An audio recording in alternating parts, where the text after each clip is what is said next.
और अपनी बात को यहाँ से मैं आरंभ कर रहा हूँ कि बस अब हमारे पास 3-4 दिन ही रह गए हैं।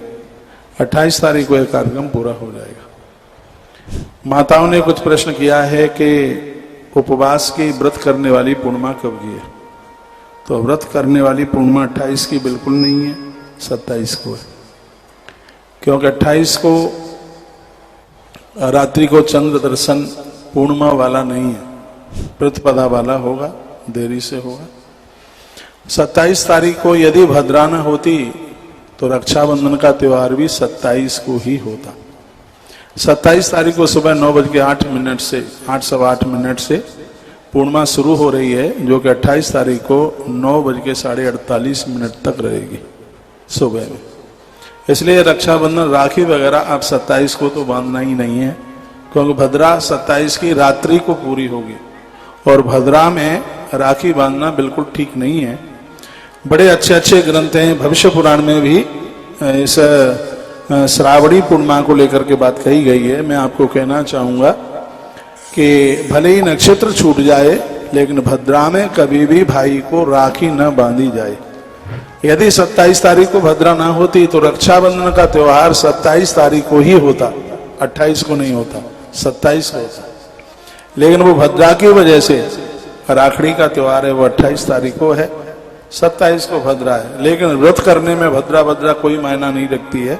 माताओं को 27 को ही व्रत करना चाहिए और 28 को खूब अपनों के बीच में बैठ करके खीर पूड़ी खूब खींचे, बढ़िया है। 28 तारीख को खूब माल टाल खाइए, हाँ, और 27 को ये व्रत कर लीजिएगा। पूर्णिमा का व्रत मातृशक्ति के लिए बहुत ही ज्यादा विशेष है।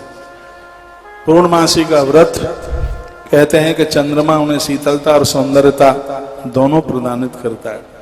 हो सके तो 32 पूर्णिमा की कथा भी सुन लिया करो। आजकल तो हिंदी में भी किताब बाजार में मिल जाती है। भगवान श्री कृष्ण ने यह पूर्णिमा की कथा माता यशोदा को सुनाई। यशोदा ने कहा था, बेटा पता नहीं मेरा कौन सा पुण्य था, सो तू मेरा बेटा बन करके आ गया। तो भगवान ने कहा, गर्गाचार्य जी ने तुम्हें 32 पूर्णिमा की कथा सुनाई, बस उसी का फल है, मां मैं तेरे घर में आ गई। तो पूर्णिमा का व्रत करने से बच्चों की खूब तरक्की होती है, उत्थान होता है।